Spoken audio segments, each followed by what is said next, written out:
Bien, señores, aquí estamos a través de la pantalla de Tigo Sports. Continuamos con entrevistas de lujo para interiorizarnos un poco sobre la visión en el extranjero, no solo que se tiene del fútbol de Guatemala, sino en base a la formación. Que esto es lo principal porque lo hemos hablado muchas veces en la jugada a través de la pantalla de Tigo Sports, sobre todo la formación. Y lo presento, Jesús Chucho Ramírez, un placer. Muchas gracias por haber venido y por supuesto, ¿no?, por la distinción de estos minutos. ¿Cómo le va? ¿Bien? Muchas gracias a Tigo Sports por esta invitación. Contento, feliz de estar con todos ustedes. A ver, para empezar, hablando de fuerzas básicas, y con tu vasta experiencia en selecciones juveniles en México, ¿cuáles son los principales aspectos que hay que tener en cuenta para la formación de un chico a la hora de saltar a primera? Porque nosotros hablamos mucho de que quizás en Guatemala esas fuerzas básicas no están no solo especializadas, sino que no puntualizan en ningún aspecto desde lo técnico, desde lo táctico. Mira, en relación a lo que yo viví en mi experiencia personal, el fútbol para mí solo es la consecuencia. Yo no me basé como número uno en el desarrollo deportivo. Yo primero lo que hice fue elegir un buen cuerpo técnico, elegir gente con esa capacidad de enseñanza, porque es fundamental. O sea, si no hay esa posibilidad de enseñar, es difícil, ¿no? O sea, no puedes irte a jugar o hacer una táctica sin haber tenido un previo. Entonces creo que la primera parte es importantísima, quién enseña. La segunda, no trabajé con jugadores, trabajé con personas y esas personas se transforman en jugadores. Entonces, para mí el lado humano fue fundamental, trabajar la autoestima, la seguridad, la confianza del jugador para después desarrollar la actividad. Yo creo que en base a una cultura, en base a un desarrollo personal, obviamente las cosas cambian totalmente la perspectiva, tus objetivos se vuelven entendibles, alcanzables, con esa seguridad que te da el que eres capaz, ¿no? Ya después sí. Desarrollar lo físico, lo técnico, lo táctico siempre será muy importante porque en este caso se genera esa transformación de la forma de jugar, pero para mí lo más importante siempre será el desarrollo personal, el desarrollo del individuo, poder sumar voluntades, mentalidades por un objetivo común. ¿Sentís que a veces está subestimada la tarea del entrenador? Pues fíjate que a veces piensan que solamente el entrenador dirige. Y bueno, pues depende, como tú comentas ahora, si hablamos del fútbol de base, pues evidentemente el técnico tiene que tener una característica de un maestro, ¿no? De tener esa metodología de enseñanza, ¿no? Porque esto es un método, o sea, no es una cuestión de fútbol que juegan bien y ya está, o sea, yo no lo veo así. Por lo que yo viví como jugador profesional, donde me desarrollé en un club como Pumas de la Universidad de México, que la enseñanza era parte fundamental, y yo obviamente después en esa búsqueda, ¿no? Después de que me retiré como jugador profesional, empiezas a viajar, a buscar tu identidad y cómo lo harías, y yo fue la forma que me percaté, incluso la parte mental, que es lo más importante, pues salió de mi casa, porque mi esposa me dice, oye, ¿por qué no estudias esta parte? Te va a potencializar todo el aspecto deportivo, si hay una claridad mental. Entonces empecé por ese lado y hoy no lo haría de otra manera más que del origen, es una cuestión mental. A ver, yo te escucho hablar y digo, ¿no sentís como que sos un romántico del fútbol? Digo, desde lo espiritual, Claro. Digo, es como una cuestión más barroca del fútbol, digo. ¿Vos hoy te sentís parte de lo que es el mundo del fútbol o sentís que ganamos en algún punto ya hay una distancia dentro de este romanticismo? No, yo creo que el romanticismo no se puede perder, porque bueno, a veces uno no se da cuenta el trasfondo de las cosas. Tú ves el producto terminado, pero si no hay autoestima, no hay seguridad, no hay desarrollo, no hay trabajo, no hay nada. Entonces realmente tú aprendes en la mente, tu transformación es mental, o sea, realmente para que tú le puedas pedir algo a alguien, o sea, debes de comunicarlo, y la comunicación es entender, y el entendimiento es llevarlo a cabo a la acción. Entonces, a esto le tienes que sumar, ¿qué? Pasión, amor por lo que amas, por lo que deseas, y obviamente, bueno, es una fusión sensacional, ¿no? O sea, el saber qué hacer y meterle la pasión, bueno, pues esto es el fútbol, ¿no? Sí, a ver, vos hablás de las fuerzas básicas como un potenciador a futuro de la selección mayor. Hoy Guatemala pasa una cuestión con FIFA en relación a una suspensión, que a mi entender los más perjudicados son las fuerzas básicas y todas esas generaciones que se van perdiendo, sobre todo por la pérdida de la competitividad internacional. ¿Vos lo ves de esa manera? Sí, obviamente el evaluarte pues, es competir, ¿no? O sea, es enfrentarte a alguien, ¿no? Pero bueno, hoy las circunstancias son así. Yo creo que hoy tendría que aprovechar el tiempo. Por ejemplo, en México, en este proceso que platicamos, nosotros le ganamos a este proceso muchos años, 4 años. Empezamos cuando los chicos tenían 12, 13 años de edad y tú compites en un mundial hasta los 17. Sí. Entonces, si tú haces una preparación previa, que es lo que yo creo que quizás Guatemala tendría que hacer, o sea, olvidarse que de todo más que de ocuparse en la preparación, y es lo que yo me ocupé, ¿no? Primero elegir bien, prepararse y obviamente como después son las cosas, pues empezar a competir para ver esa evaluación y el desarrollo de los jugadores. Entonces hoy tienen, yo creo que una gran posibilidad ante esta situación adversa, pues aprovechar el tiempo y prepararse. ¿Sentís que esa situación adversa en relación al tiempo de la suspensión es irreversible o no? No, yo creo que todo se puede generar, ¿no? Yo creo que aquí lo más importante, habrá quien se encargue de superar esa situación. La parte deportiva tendrá que hacer lo suyo para cuando esta situación ya esté lista, estar preparado y hacer esa fusión, ¿no?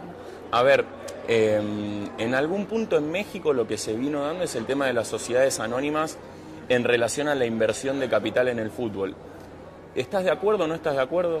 Pues mira, yo creo que hoy en día, si no hay ese dinero, es difícil tener fútbol, ¿no? Empresas que patrocinan, empresas que están atrás de un club son necesarias porque es la economía con la que te haces mover, ¿no? Entonces realmente yo pienso que no está peleada una cosa con la otra, no se pueden hacer ambas, incluso, ¿no?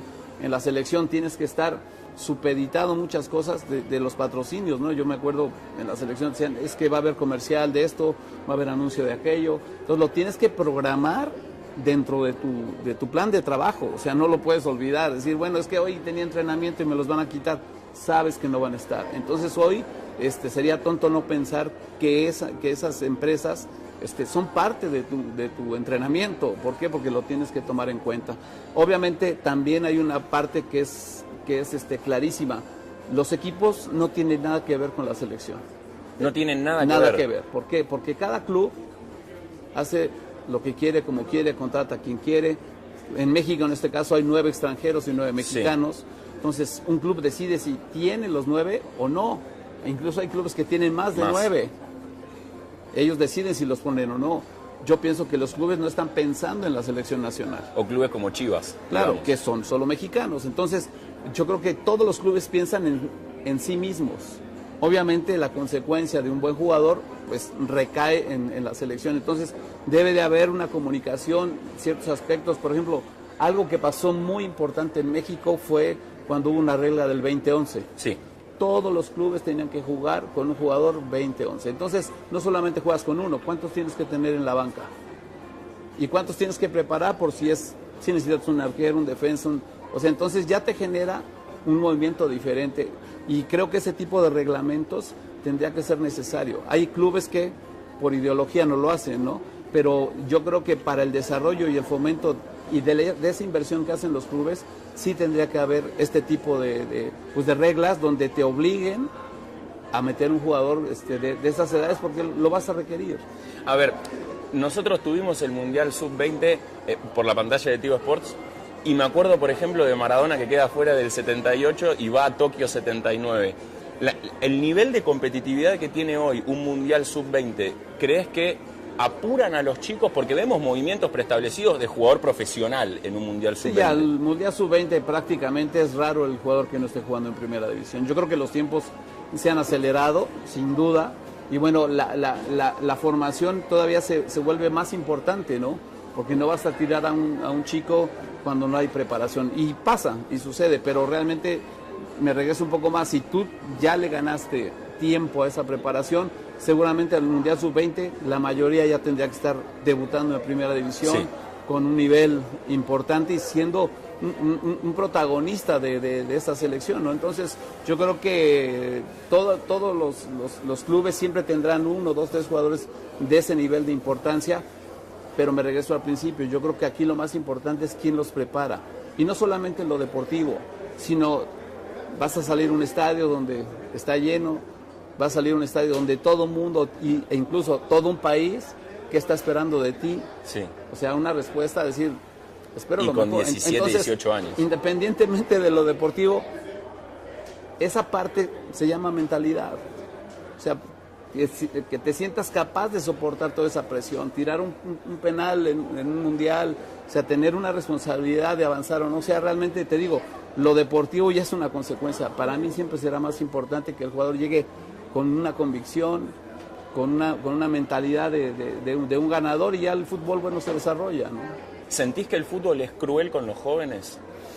Pues mira, yo creo que el fútbol es como en la vida. El que tiene la oportunidad la aprovecha, hay unos que no la aprovechan, otros que pasan y se van, y así es la vida. El mejor preparado es el que se queda. En un club, ¿cuántos? Tú lo sabes, en un club inician miles, cientos de jugadores, y al final en el año debuta uno, debutan dos, tres, y a lo mejor de esos dos, tres, en el mismo año solo se consolida uno. Sí. Entonces, la idea cuál es subir ese porcentaje, pero no por lo deportivo, sino por lo mental, ¿no? Te pregunto por Juan Carlos Osorio y por la selección de México. Mucho se habla de las rotaciones. ¿Crees que es una cuestión meramente de la prensa o que realmente es un conflicto? No, sucede. Yo creo que hay gente que le gusta, hay gente que no le gusta. Yo creo que en mi caso, por ejemplo, cuando yo estuve en selección, yo siempre elegí jugadores que tuvieran la posibilidad de manejarse en dos posiciones. Sí. Porque eso me da una alternativa de jugar de contención o de central, de lateral o carrilero. Eso está bien. Pero quizás el cambiar tanto, ¿no?, un jugador a otra posición, la cual no es habitual, será una emergencia, pero no un estilo, ¿no? Finalmente, como te digo, son estilos y formas de ver el fútbol.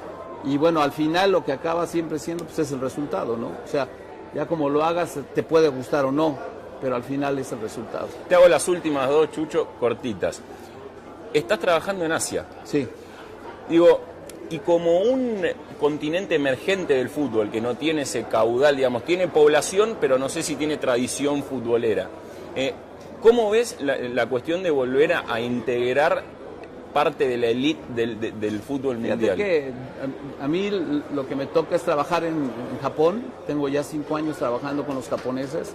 Lo que sí te puedo decir es gente con una gran tenacidad, gente ordenada, disciplinada, que tienen los medios, ¿no? O sea, tienen la estructura como para desarrollarse. Entonces yo no descarto que en poco tiempo empiecen a convertirse los japoneses en una potencia.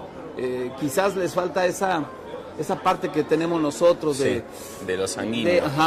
Pero los tipos, o sea, tienen algo que son tenaces, ordenados, disciplinados, comprometidos. Entonces, al final, acaba siendo una virtud. ¿Por qué? Sí. Porque si buscas la excelencia es eso, ¿no? Repetir, mejorar, repetir, y al final van a competir. La última. Con todo esto que me estás contando, ¿cómo ves el fútbol de acá a unos años? ¿Lo ves igual? ¿Lo ves más competitivo? No. Ha cambiado muchísimo, ¿no? Yo de cuando jugaba a la fecha, creo que hoy el aspecto físico es de suma importancia, pero también, si te das cuenta, la parte mental, hoy vemos esquemas tácticos, ¿no? Y modas, ¿no?